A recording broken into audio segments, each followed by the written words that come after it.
பொள்ளாச்சியை அடுத்துள்ள காடம்பாறை பகுதியில் மின் உற்பத்தி நிலையம் செயல்பட்டு வருகிறது. இந்த மின் உற்பத்தி நிலையத்திற்கு உட்பட்ட அப்பர் ஆழியார், காடம்பாறை மற்றும் மலைவாழ் மக்கள் பயன்பாட்டிற்காக அரசு பேருந்து ஒன்று இயக்கப்பட்டு வருகிறது.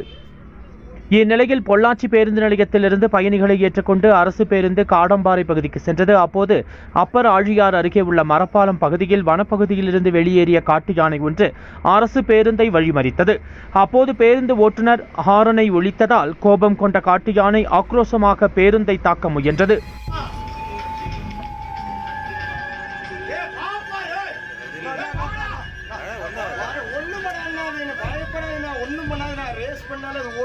சுதாரித்துக் கொண்ட அரசு பேருந்து ஓட்டுநர் காட்டு யானையிடமிருந்து நீண்ட நேரம் போராடி சாமர்த்தியமாக பேருந்தை ஓட்டுநர் நகர்த்திச் சென்றார்.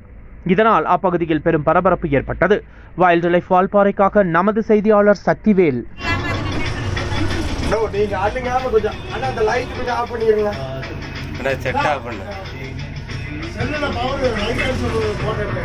லைட் ஆஃப் பண்ணாதீங்க. முன்னாடி லைட் ஆஃப் பண்ணாதீங்க.